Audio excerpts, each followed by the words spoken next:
para falar sobre a jornada do paciente. Esse curso, ele já é o segundo encontro, né?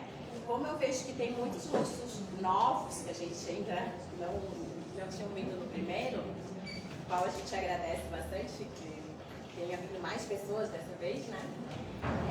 A gente vai fazer uma pequena apresentação rápida daí, né? Não estendida como foi no primeiro encontro, mas só para caso alguém aqui não estava, né? Respeitando os que já estavam, a gente vai fazer coisa bem rápida.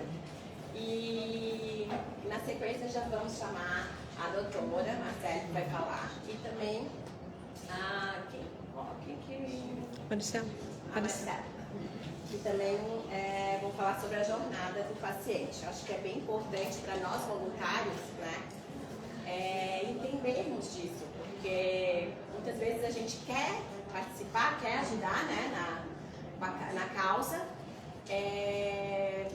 porém não entende tudo o que o paciente passa, né? Então é bem importante até para que a gente tenha ideias de projetos, tenha ideias de como chegar nos objetivos, que a gente possa entender um pouco mais dessa jornada.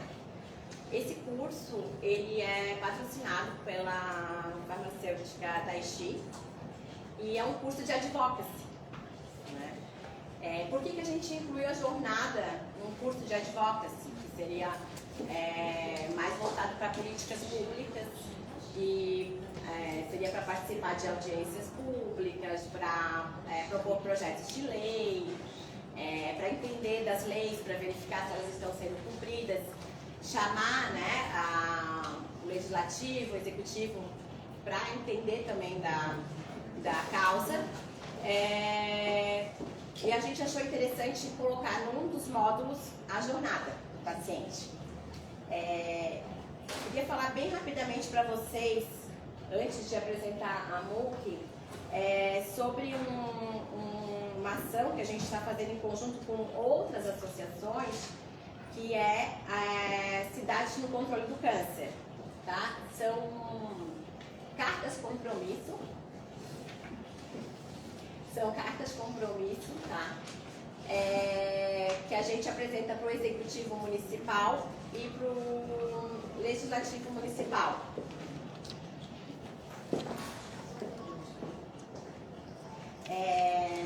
A gente já apresentou para os candidatos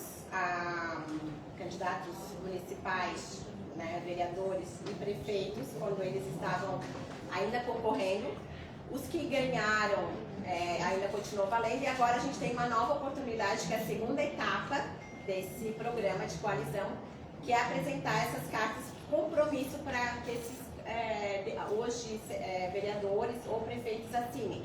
Então, caso vocês tenham algum vereador ou prefeito que vocês conheçam, que vocês gostariam de levar essa carta de compromisso para eles, só falar conosco, tá? No final a gente vai entregar quantas cópias vocês precisarem, também podemos mandar por WhatsApp, tá? Para que vocês possam apresentar para esses hoje legisladores, né? E que eles assinem, e aí vocês podem devolver até mesmo por WhatsApp para a MOOC, tá? Podem devolver no WhatsApp da MOOC. Então eu vou fazer uma apresentação bem rápida. Eu queria chamar a diretoria da MOOC para mais pra cá. Gostaria de chamar a diretoria da MOOC para se apresentar. Primeiramente a Simone, né, que é a nossa presidente, uma salva de palmas para ela. A Jurema, nossa vice-presidente, uma salva de palmas. A Cleusa Kenish, que é a nossa diretora financeira, ela que cuida. E a Maria, que é a nossa diretora administrativa.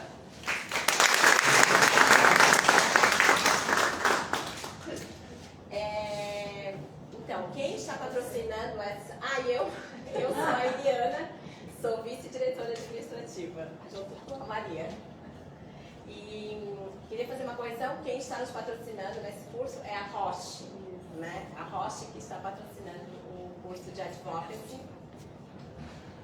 Ela vai bater foto. Ah, vai bater uma foto? Tá. Bom, se prepare. Obrigada. Obrigada, gente. Vou ser rápida. A MUC, então, esse ano ela está completando 25 anos. Então, são 25 anos de amor e união contra o câncer. Mas eu tenho chegado. Bom, ela começou como associação, começou ainda com outro nome, mas ela é hoje a Associação Brasileira de Portadores de Câncer, fundada em 2000. E hoje ela é reconhecida com certificado de utilidade pública, tanto municipal e estadual, e também agora a gente tem o SEBAS, que é um certificado de assistência social voltado para a saúde. Então, o nosso propósito é salvar vidas e reduzir a mortalidade por câncer, empoderar as pessoas como indivíduos e ativistas da causa por meio de projetos transformadores. Os indivíduos também, a MUC tem um diferencial também para outras ONGs, que nós temos as nossas, a grande maioria das voluntárias são pacientes também. Então, é uma das maneiras que a MUC tem também para empoderar esses pacientes, para elas terem o conhecimento da causa e poder lutar pelos seus próprios direitos. Né? Eu tenho muito orgulho de participar da MUC, porque eu vejo esse movimento que é de empoderamento do paciente, não é só assistencialismo. Né? A gente não é uma ONG de assistencialismo, a gente, lógico, tem outras ONGs que fazem esse trabalho, a gente tem aqui representantes, né, participando, tem pessoal da AVOC, que trabalha ali com o CEPOM, então eles atendem os pacientes, eles visitam. Na MUC ela é uma ONG mais voltada para o empoderamento do paciente e para o advocacy, certo? E claro, a gente também tem alguns atendimentos que eu gostaria de colocar rapidamente, porque caso vocês conheçam alguém que precise, a MUC ela dá esse atendimento, é gratuito e claro, através de voluntários que são especializadas nas áreas, tá? Bom, então começou em 2000, o nome era Associação da Mulher Catarinense Portadora de Câncer, por isso que o nome é a MUC, né? Vindo desse nome, às vezes as pessoas nos perguntam, vão perguntar para vocês que são voluntários, né? Por que a MUC? É por isso, porque ela começou aqui como uma associação de pacientes, foram as próprias pacientes que montaram a associação, não foi foi uma associação justamente, ela foi fundada para que essas pacientes, elas sentiram a necessidade de ter mais informação sobre a doença, sobre a jornada, sobre os direitos. Então, ela iniciou lá em 2000, em 2005 ela mudou a logo e passou a se chamar Associação Brasileira de Portadores de Câncer. Então, ali ela começou a atender todas as pessoas com câncer e também os familiares, né? Não só mais a mulher catarinense, e sim homens, mulheres, crianças e pelo Brasil afora. Tá? E a partir de 2018, a MUC ganhou essa nova cara, que é uma logo que foi produzida pelo artista plástico Luciano Martins, e também um consenso entre as voluntárias, né, que isso também é uma coisa muito bacana aqui na MUC, que tudo é muito conversado, sempre muito debatido e votado. Então foi votado esse novo nome, passou a ser Amor e União contra o Câncer, continuando com, esse seria no caso o nome fantasia, continuando com o nome, né, o CNPJ é a Associação Brasileira de Portadores de Câncer.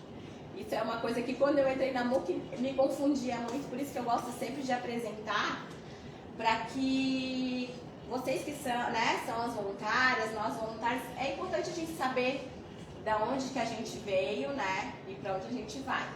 Então, são 25 anos nessa jornada que estamos aqui hoje, esse ano, um ano de bastante comemorações para os 25 anos. Bom, nós estamos inseridos no Conselho Municipal de Saúde, Conselho Estadual, também no Conselho de São José e no Condim, que a Jurema ela é a nossa conselheira lá no Conselho Municipal dos Direitos das Mulheres. Então, claro, a MUC acaba sendo mais voltada para mulheres, a gente tem essa característica, mas é algo que, para vocês entenderem, a MUC ela quer avançar, ela quer ser vista como uma associação para todos, e não só somente para mulheres, tá? Mas é claro, as mulheres são as que mais se cuidam, são as que mais vêm procurar a gente, então, claro que são as que são mais atendidas. Essa aqui é a diretoria, que eu já apresentei. A nossa querida, que é uma das... Ela é praticamente fundadoras, né? Que é a Margarida. Ela infelizmente faleceu ano passado, como vocês conhecem, né? Vocês já devem conhecê-la. Só que ela lutou muito, ela foram 23 anos na causa e também passando por vários processos de tratamento. Então, uma das coisas que eu aprendi aqui na MUC também é que existe muita vida pós o diagnóstico, né? Então, não é o fim, é uma jornada, é um caminho. Então, essa é a nossa luta. Hoje a gente tem 32 voluntários, ali consta prestadores de serviço entre 3 e 5, depende da época do ano, né? E quais são as ações que a gente tem? Nós temos o banco de perucas, que vocês conhecem, no qual são confeccionadas as perucas e lá elas são doadas, ou lenços. Nós temos também a capacitação de agentes comunitários, que é um projeto muito bacana que a MUC faz, que é o CACS. Geralmente é feito uma vez por ano. E esse ano a gente está vendo para fazer em Lages, né, Simone? É um projeto audacioso, tomara que dê certo.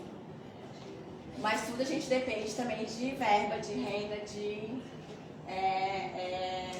convênios, enfim. Mas essa é a nossa luta de estar também levando a capacitação para os agentes, que são as pessoas que estão chegando na casa das pessoas.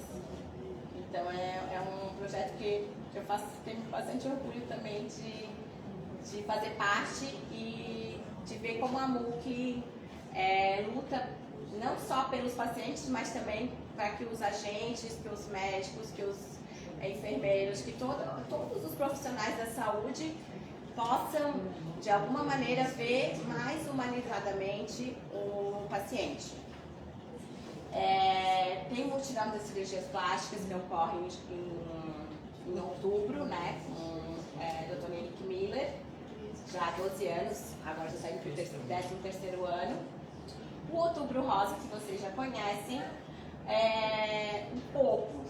Programa de orientação, que é orientação jurídica, e apoio ao paciente oncológico. Ali nós temos atendimento com a psicóloga, que ela não está aqui agora porque ela está atendendo lá embaixo, a Nutri, nós temos aqui a Aurículo, né, que a Cecília é nossa voluntária, Terapia. A fisioterapia, arte-terapia, que a Maria é a coordenadora. A professora também está aqui. A professora também está aqui, é que eu não conheço. Então elas fazem as almofadas, fazem casaquinhos, né? As almofadas são doadas no CEPOM, na Carmela Dutra, em outros locais, né? Para as pessoas que passam pela cirurgia. E também elas estão fazendo casaquinhos de bebê, então são vários trabalhos que também empoderam o paciente, porque elas vão, além de ser uma arte, uma terapia, ela também está aprendendo possivelmente uma outra profissão, pode se reinserir no mercado de trabalho de outra maneira. E além disso, a gente tem a rede de controle do câncer em Santa Catarina, que é a RICAM, que é onde nós temos hoje 42 associações que são conveniadas e a MUC faz uma vez por ano uma capacitação. Além desses, tem também a roda de conversa, que entrou ano passado, que é feita uma vez por mês. E Está entrando também fisioterapia e aromaterapia. Está entrando esse ano também na nossa programação. Além disso, a MUC também tem um programa de... Agora, até a Valéria, que é a coordenadora, a Valéria está coordenando um projeto de conscientização da HPV. Enfim, gente, tem outros vários projetos que estão sempre em movimento. Então, se vocês tiverem algum projeto que quiserem participar, procurem, né, a equipe. Ou se tiverem outros projetos que quiserem trazer também. A MUC está sempre em movimento, está sempre buscando justamente atender os pacientes, os cuidadores, os familiares, os próprios profissionais de saúde e a sociedade em geral. Eu vou pular rapidamente aqui, a nossa atuação, então, para vocês entenderem, ela não é uma atuação dentro do hospital. Isso é feito pela AVOS, pela VOC, são outras associações, né? A nossa é mais em executar projetos. Nós também fazemos doação lá para eles, quando a gente arrecada produto de higiene, mandamos para lá. Mas o nosso foco é ofertar serviços na assistência ao paciente, o advocacy, empoderar os pacientes e lutar por melhores políticas públicas através do advocacy. Então, aqui a gente tem... Depois eu posso passar para vocês essa apresentação, se vocês quiserem, pelo WhatsApp, para vocês entenderem, né, cada projeto. Tem o Sol e Saúde, que a gente faz no verão, a Cleusa é a coordenadora. Tem o Mamografia Salva, que é um fila zero da mamografia. Temos a cartilha também, que agora ela está indo para a quinta edição, sexta edição, né? Em homenagem aos 25 anos, essa daí ainda é dos 23 anos da MUC. E aí são os atendimentos, algumas fotos, né? De atendimentos da nosso banco de perucas. Convidamos vocês para, depois desse curso, descerem, conhecerem a MUC, quem não conhece. A arte terapia aqui, né, onde pacientes, familiares, é aberto a várias pessoas, né? Elas fazem esse trabalho muito bacana. Além das almofadas, elas fazem muitos outros itens de artesanato e também os casaquinhos para os bebês. A roda de conversa que eu falei para vocês, que iniciou ano passado, é um programa muito legal que a MUC está expandindo ainda mais esse ano. A aromaterapia, que vai iniciar agora. E Fila Zero, que eu falei, né, que é um projeto para zerar as filas de mamografia, ultrassom. E, claro, a pessoa vindo com um diagnóstico, um pré-diagnóstico na mamografia, a MUC vai dar até a biópsia, para que a pessoa não fique esperando, né, esse resultado, que é bastante desgastante. A gente sabe, quando a gente recebe um resultado de algum exame, a gente quer logo chegar ao fim, né? Então, é um projeto para esse ano. Aqui a MUC em números. A gente já atendeu muitas e muitas pessoas durante esses 25 anos. E aí, como que você pode ajudar a causa? Pode fazer uma doação, solicitar uma doação para a empresa, né? Convênios, patrocínios. A gente recebe valores também de editais das farmas, por exemplo, esse curso da Roche, a Roche que está patrocinando. E vocês também podem adquirir esses produtos na nossa lojinha virtual. É bem importante porque são itens que ajudam na sustentabilidade da organização. Porque, por exemplo, esses projetos a gente até recebe valores para fazer. Porém, a sustentabilidade, que são os aluguéis, condomínio, água, luz, são valores que a gente muitas vezes não tem. Então, é bem importante contribuir com a lojinha ou com alguma doação, sabe? Pode ser qualquer valor. Tudo ajuda, gente. É muito importante para que a causa possa continuar, né? E cada vez melhor. A MUC, eu vejo assim, ó, tudo que é doado é multiplicado aqui dentro. Tipo, se for fazer um curso Se a farma nos dá, digamos, X, com os voluntários, com o trabalho que é trazido por todas nós, esse valor se multiplica em vários,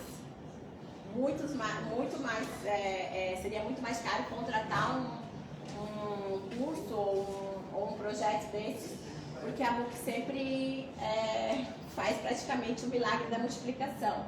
Então vale muito a pena, gente, vale muito a pena colaborar, porque tudo é investido aqui dentro. Então nós temos aqui algumas coligações que são bem importantes, que é a FEMAMA, que é a Federação de Saúde da Mama, da Mulher, a BioRed Brasil, a Aliança Latina, Todos Juntos contra o Câncer, que também é da Abrale, essas duas, e a UICC e a ODS. São coligações que também nos ajudam a ter ideias de novos, o que está sendo feito fora, né? Por exemplo, semana que vem, eu e a Jurema, a gente vai estar no congresso representando a MUC na Costa Rica, na Aliança Latina, que são ONGs de toda a América do Sul e América Central, Espanha. E a Grazi e a Samantha vão estar participando no congresso em Brasília, também representando a MUC, com outras associações do Brasil todo. Então, o nosso trabalho também está indo divulgar a ONG fora daqui e também pegando os resultados do que está dando certo lá fora e trazendo para cá. Então, deixa eu ler a frase: quem tem câncer tem pressa, pois o câncer não espera. Então, é isso aí, gente. Muito obrigada por enquanto. Eu passo a palavra.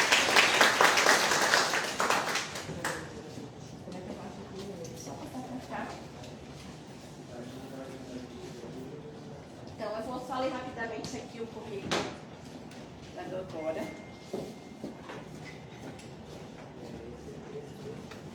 Então, a doutora Marcele Lier, ela vai ter como tema compreensão do câncer e seus impactos. Ela é médica oncologista. Ela é médica oncologista desde 2013 pelo Hospital de Clínicas de Porto Alegre. Ela tem residência médica em medicina interna pelo Hospital Nossa Senhora da Conceição de Porto Alegre. Ela é graduada em medicina pela Universidade Federal do Rio Grande. E ela tem experiência em pesquisa clínica no Hospital de Clínicas de Porto Alegre. Pessoal, aproveitem, uma pessoa fantástica, com conhecimento incrível. Muito obrigada por ter aceitado o nosso convite. Obrigada. Sempre está conosco.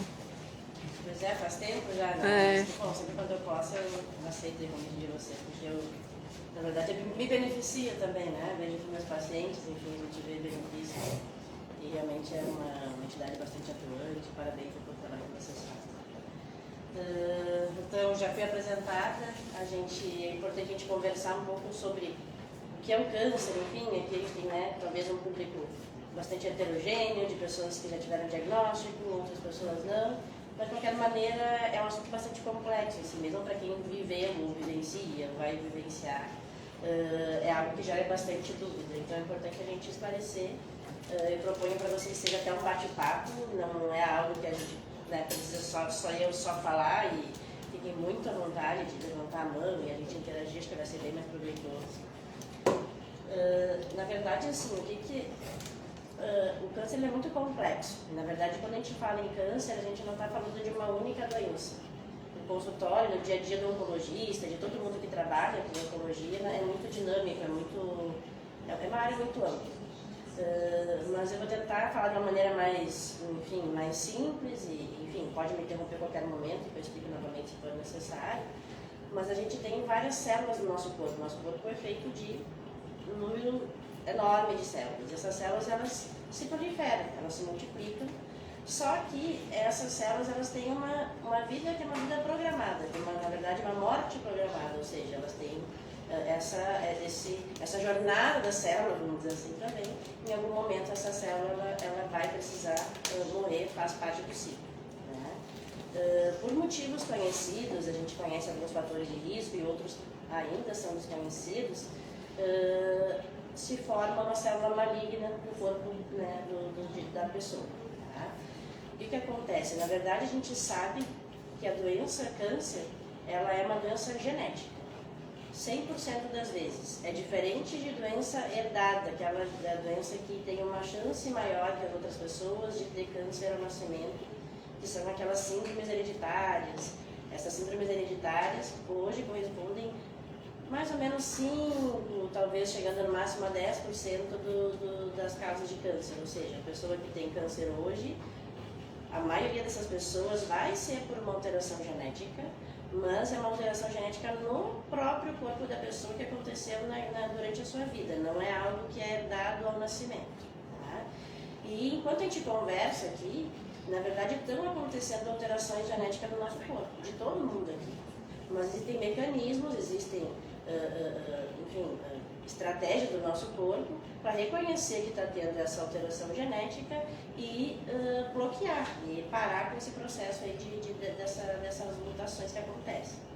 E como eu disse, por motivos conhecidos, que são fatores carcinogênicos que a gente chama, depois eu posso falar um pouquinho mais, e por motivos desconhecidos, o acaso também agindo aí, uma célula sofre diversas mutações. E aí, depois de ter essas diversas mutações, ela desenvolve uma característica diferente.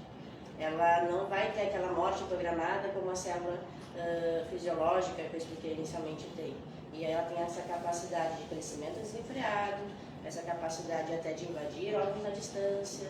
E isso, neste momento, onde então não existiu o bloqueio dessas mutações e aí se desenvolveu a célula maligna, que a pessoa desenvolve o câncer. Como eu falei, existem N tipos de câncer, é bem complexo mesmo. Na verdade, quando a gente fala que a gente trata câncer, é uma forma bem simplista de falar, porque são centenas aí de doenças. Tá?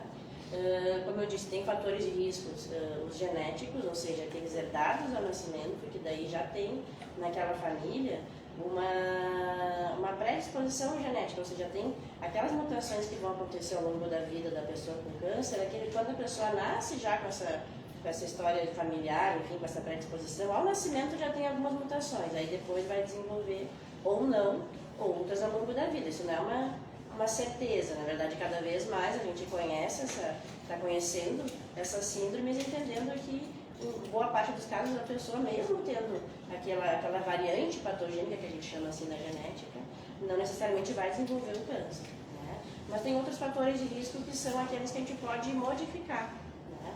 E tabagismo, consumo excessivo de álcool, a exposição solar, enfim, principalmente, né, em momentos de mais intensidade, de exposição à radiação solar, má alimentação, cada vez mais a gente está exposto esses ultraprocessados, que nem de alimento a gente pode chamar, isso tem feito parte do nosso dia a dia, a ponto de a gente às vezes nem perceber que o que a gente às vezes está consumindo, não sei se dá para chamar de comida, enfim. Tem processos virais, hepatite B, hepatite C, o vírus do HPV, que foi comentado anteriormente. Tem, enfim, vários fatores conhecidos, muitos deles são modificáveis.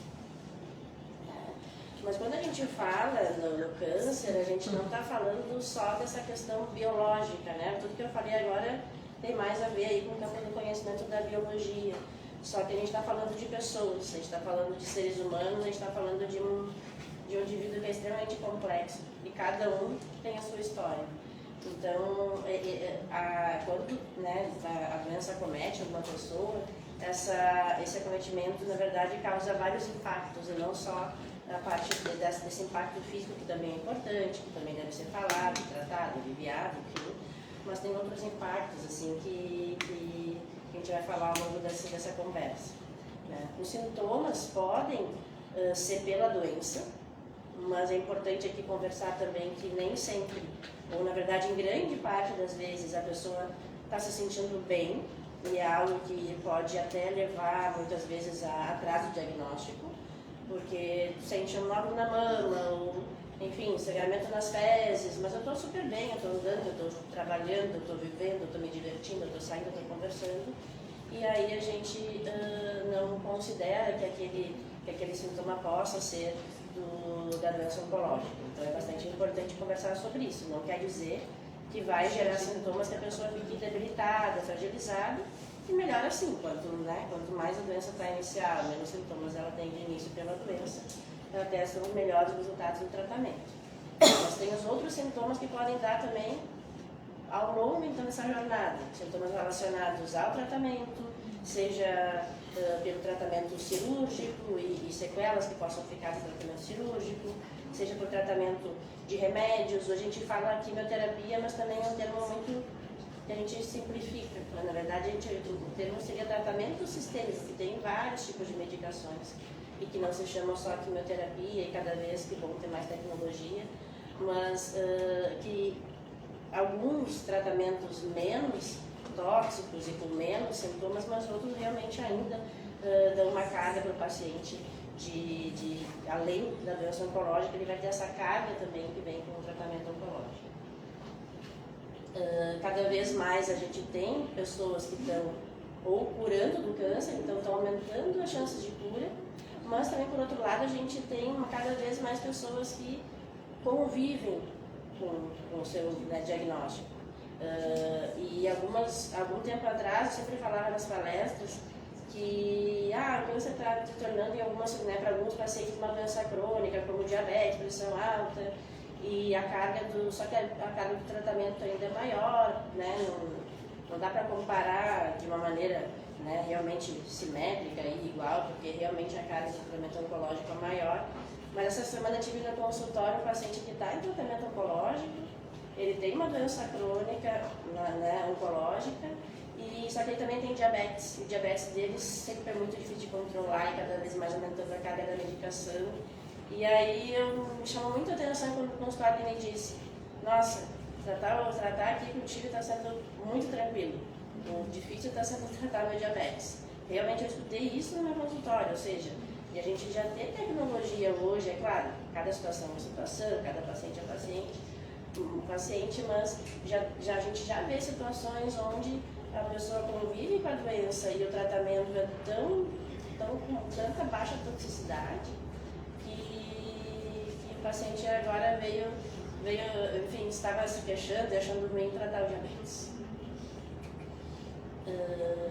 E além disso, como eu falei, com toda a complexidade, a gente está falando de pessoas. Nós temos o nosso lado psicológico e o nosso lado de sentimentos, ele não é visto, ele não é palpado, ele não dá para pegar num laudo dos exames que a gente pede, numa tomografia, numa biópsia, mas é um lado extremamente importante.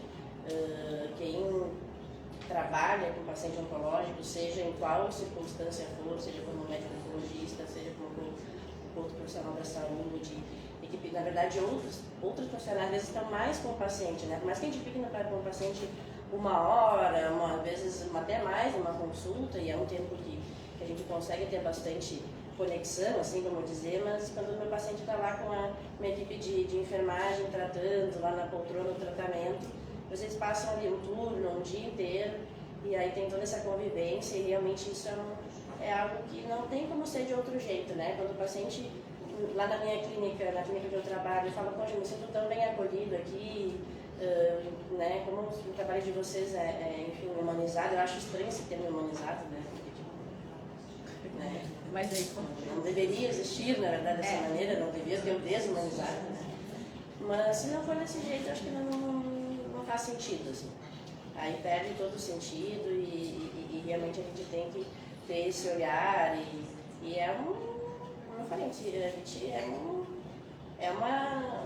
pela essa questão de acompanhamento crônico, por mais que o paciente, acompanhamento a longo prazo, por mais que o paciente não faça mais tratamento com remédios em algum momento, mas o paciente acaba seguindo com a gente e a gente acaba participando, de certa forma, da vida do outro. Eu tenho pacientes que me viram, eu já cuidava desses pacientes antes de engravidar, aí viram a minha primeira gestação, e veio o primeiro nenê, veio a segunda gestação, veio o segundo nenê, e agora não é mais nenê, já são tudo grande, e a gente está ainda junto, assim. Então, realmente é uma troca e quem consegue aproveitar isso, realmente é algo que realmente faz diferença. Hoje eu digo que não sei que pessoa eu seria se eu não fosse oncologista, Mas com certeza eu me vejo outra pessoa, em um outro lugar da vida, por esse aprendizado, por essa troca. E apesar de ter a humildade de falar com todos os meus pacientes, eu sei há 13 anos, que na verdade mais 15 anos, desde que eu comecei lá minha primeira formação em oncologia,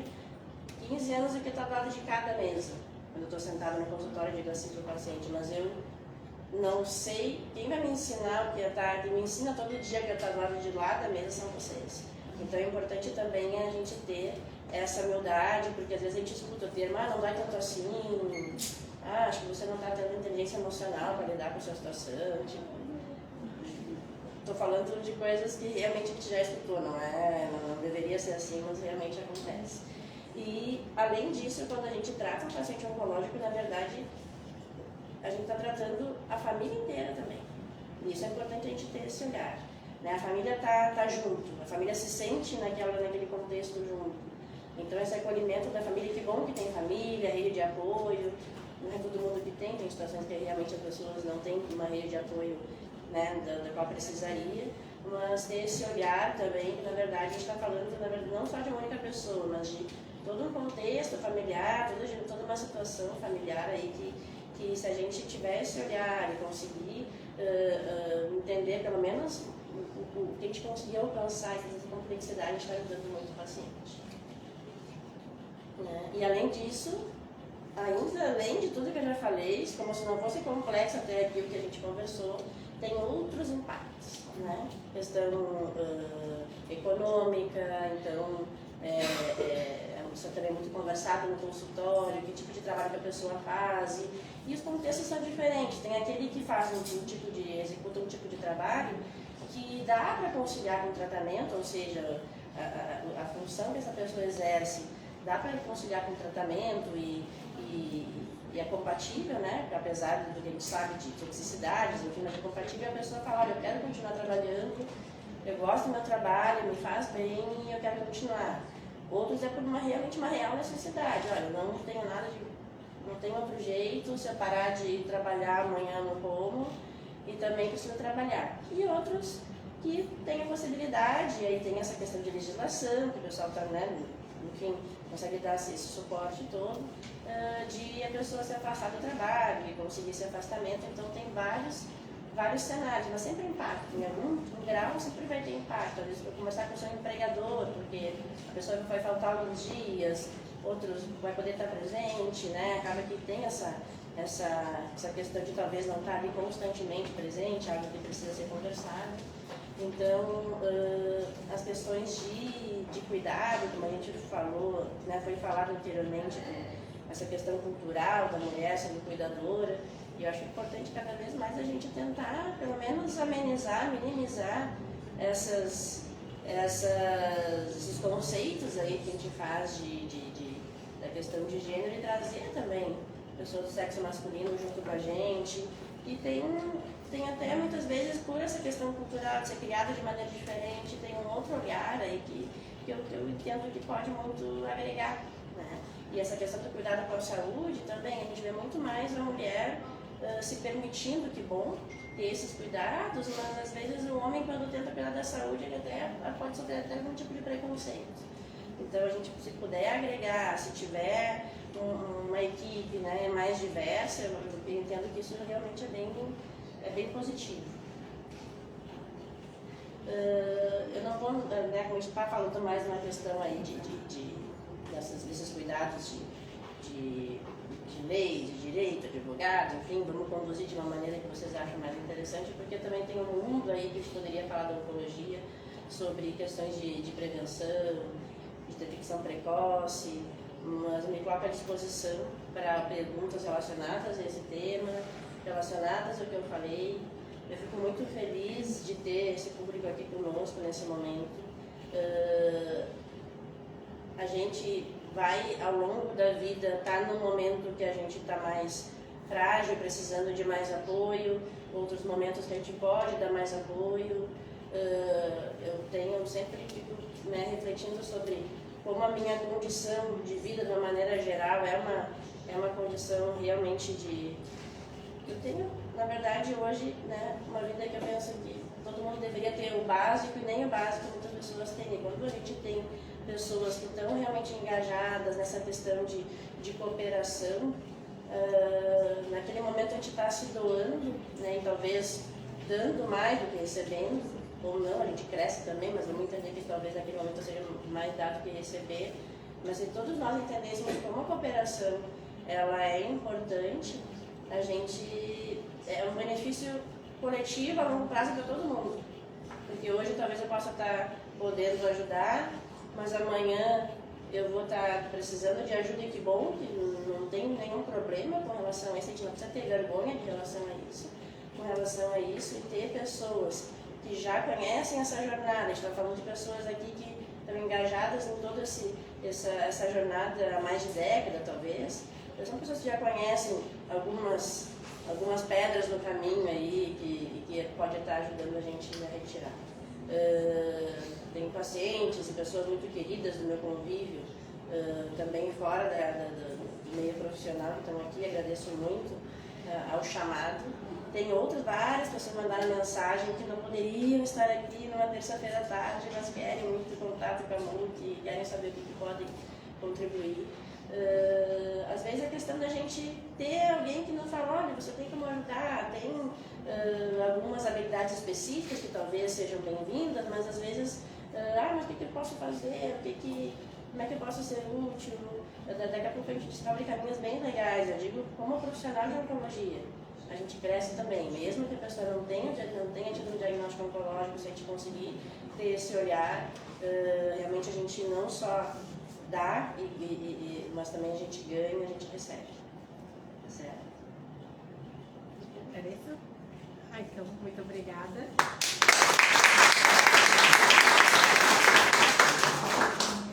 Vocês teriam alguma pergunta da doutora? Doutora, nós temos casos, cada pessoa é diferente e recebe uma notícia de câncer de formas diferentes, né?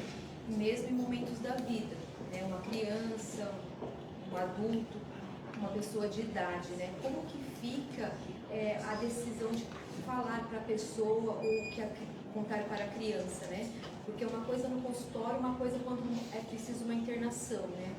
Como que hoje funciona isso? É critério de quem tomar essa decisão de contar ou não, né? Eu trabalho com oncologia de adultos, né?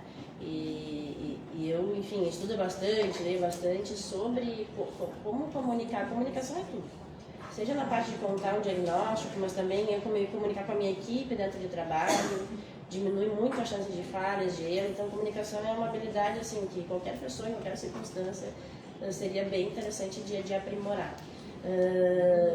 Com relação aos adultos, número 1, o paciente dele ele tem o direito de saber, né? Então, já aconteceu em algumas situações de vir primeiro o familiar me comunicar, a família já está sabendo, mas eu sempre explico que por mais difícil que seja uma conversa, e isso seja em qualquer circunstância, o pior é não existir conversa, né? E tem uma situação onde entrou um paciente, um senhor de idade no consultório, ele tinha um carcinoma de pulmão metastático, e ele estava sentado na poltrona, o filho atrás e o filho fazendo gestos, tipo, não conta, né? Como é que a gente vai fazer, tipo, tal.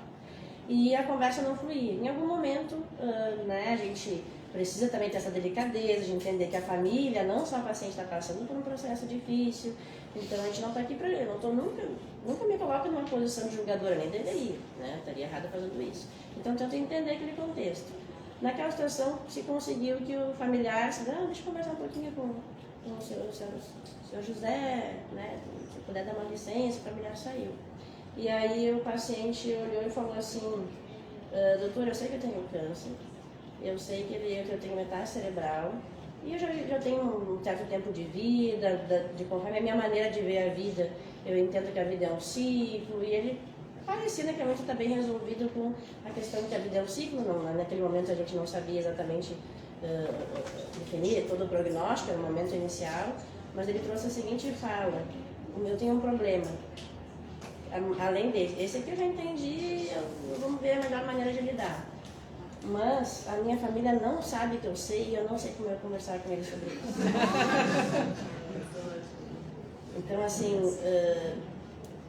como eu te disse, eu não trabalho com crianças, provavelmente eu dei uma outra abordagem, enfim, deve ser bem mais difícil. Apesar de eu achar complexas as conversas que eu tenho, mas assim, a pessoa está, né, tá com algum sintoma, ou está emagrecendo, ou está enfraquecido, enfim, a comunicação verbal, ela é um pedacinho da comunicação. A gente se comunica com as pessoas de várias outras formas, a gente passa mensagem, a gente troca essas informações de várias outras formas.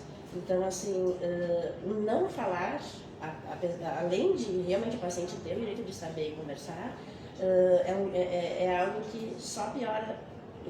A conversa é difícil, eu reconheço, mas mais difícil é não conversar. O que muitas vezes eu identifico na conversa com o paciente eu vou tipo dando umas, vou plantar o paciente aqui, se eu vou contar uma notícia, eu vou indo na volta, eu vou tentando sentir isso, não vou saber como te explicar agora, mas eu vou tentando sentir até onde o paciente quer saber. Por quê? Porque às vezes eu vejo até colegas médicos e falam, você tem que saber da sua doença, você tem que entender o prognóstico, você tem que não sei o quê. A minha função não é botar a goela abaixo a informação do paciente. A minha função é entender tudo o que ele quer saber, e tudo o que ele quiser saber eu vou ter que falar, eu preciso, é o direito dele, não é uma questão de eu, o que eu acho ou não acho. O paciente ele tem o direito de saber. Então, se ele me olha com os olhos bem arregalados e fala assim, eu quero saber tudo, me conta tudo que eu tenho, por mais que seja algo delicado, eu compreenda muitas vezes um familiar que acredita que talvez, poxa, ele não vai conseguir lidar com isso, não sei como é que vai ser. E como eu disse, acontece essa conversa eventualmente antes, né? A família me procura antes, está com diagnóstico, ele não sabe. Mas eu falo, poxa, estou aqui numa clínica de oncologia, vendo outros pacientes oncológicos. A gente não conversar não faz sentido. Né? Mas assim, tem situações em que o paciente não quer. Eu percebi essa semana, por exemplo, o paciente mandou PET scan e falou assim, olha, estou te mandando PET scan, mas eu não quero saber. Eu não vou forçá-lo a saber o resultado. Mas cada caso é um caso. Mas daí ela, de novo, ela me trouxe de uma maneira clara. Você pode até perguntar, não quer saber? Não quer saber? Ah, não quero saber. E ela me trouxe de maneira clara, daí eu não vou atravessar com a informação. Mas quando o paciente me pergunta, ele, independente do que a família ache, eu vou ter que falar. E são questões e questões, né? No caso dela, eu sou paciente também. Aí manda um PET scan. Se tem alteração, ela vai ter que fazer um tratamento, vai ter que modificar o tratamento, vai ter que fazer uma intervenção cirúrgica. Seria uma decisão correta saber e ter clareza no que tu vai receber. Eu sou uma paciente que desde o primeiro momento eu quis saber tudo que estava ao meu alcance, para que eu pudesse fazer as escolhas. E eu vejo que quanto menos informação a gente tem, menos a gente consegue decidir dentro do livre-arbítrio. O que é o livre-arbítrio se eu não sei se rosa ou azul que fazem mal? Então, a partir do momento que eu saber o que o rosa acontece, o que azul acontece, eu vou escolher o que é melhor para mim, baseado nas informações que eu tenho. Aí eu posso trazer uma outra fala. Quando eu descobri o diagnóstico, meu filho tinha 4 anos. Como que eu vou sentar e contar para ele? Filho, eu tenho câncer e posso morrer daqui a 6 meses. Hoje ele tem 17 anos. Então, naquele momento, eu não sentei e conversei com ele. Filho, eu tenho um câncer, vou fazer uma cirurgia e posso morrer daqui a 6 meses. E a gente foi levando todo o processo, ele foi entendendo. Hoje, eu sei que ele sabe coisas que eu nem imaginava que ele sabia. Porque criança, a gente pensa que ela não está ali escutando, mas ela observa tudo. Então, quanto mais a gente for coerente, sincero e honesto, melhor são as formas que a gente vai lidar com a situação. Muito obrigada, doutora Marcele. Falando em tratamento humanizado, só o fato da senhora estar aqui, da doutora estar aqui falando com a gente, já demonstra que o seu atendimento é humanizado para os seus pacientes, né? E infelizmente não é ainda a realidade, né, que a gente enfrenta em várias situações. A gente recebe aqui relatos de, por exemplo, a pessoa recebe um diagnóstico e é largada no mundo, né? Sozinha, vai chorar no meio-fio, né? Então o médico não fala. Também tem uma outra questão assim que a gente ouve muito aqui, e eu enfrentei isso, o meu pai teve câncer, né? E eu enfrentei essa questão de a médica começar a falar comigo e eu não estava entendendo. Ela falou bem humanizada. Eu sei que a gente não deveria nem usar essa palavra, porque todos somos humanos, né? Mas ela foi muito querida, muito humana comigo, carinhosa. Só que eu não estava preparada para receber aquele impacto, né? Então tem várias, eu imagino que vocês passam várias situações. E aí tá a importância também de você mandar as pessoas aqui para a MOC, né? Porque ela recebeu aquele diagnóstico, na hora ela não vai conseguir falar, mas aí depois ela vai chegar aqui, vai conversar com outras pacientes. Isso eu acho muito legal da MUC, que nós temos as próprias pacientes aqui se dão rede de apoio. Nós temos a rede de apoio com a psicóloga, com a Cecília, que faz um trabalho incrível, né, com aurículo, temos a Nutri, mas assim, principalmente as próprias pacientes, elas conseguem se apoiar, né, mutuamente. Então é bem legal que mais pacientes saiam. Outra perspectiva, né? Como eu disse, oncologista, por mais que passe isso há bastante tempo, está num papel que tem um olhar que não adianta, é diferente. Quando a gente se encontra com os nossos e vê que tem outras pessoas passando por uma situação semelhante à nossa, a gente se sente pertencido, né? Então, com certeza, assim, o papel que vocês desempenham, e como eu disse, outros profissionais que eles estão mais, ficam horas e horas com o paciente, mas que a gente fique um tempo, né, coloque um tempo bom, destine um tempo bom de consultório, não chega nem perto do tempo que outras pessoas passam junto. Eu sempre digo, nosso tempinho aqui é um recorte de realidade, mas tem toda uma realidade fora daqui. De repente, na hora até você recebe bem, mas ela vai precisar de várias camadas, né, desse atendimento. E aí eu peço que você encaminhe para cá ou comente com seus colegas, né, com os oncologistas, para que eles usufruam, né, dessa associação. Hoje nós temos, por exemplo, cremes para pessoas que fizeram um tratamento de radiologia. Às vezes, tem muitas pessoas que às vezes não sabem, então é bem importante também estar divulgando isso. Nós temos a aromaterapia e todos os atendimentos são gratuitos aqui na MUC. A gente não olha se a pessoa tem condições ou não, todos são atendidos igual, né? E também a questão dos direitos também dos pacientes. Sim, pode. Que também, vocês até falam, você tem direito a isso, aquilo, a pessoa, na hora ela não consegue gravar nada. É muita informação. Imagina, eu acho que é uma bomba, assim, né? Então é bem importante a sua atuação. Muito obrigada por sempre estar conosco, pelo seu atendimento humanizado, né? Eu sei que essa palavra é difícil, mas é o diferencial. E aí a Simone gostaria de te entregar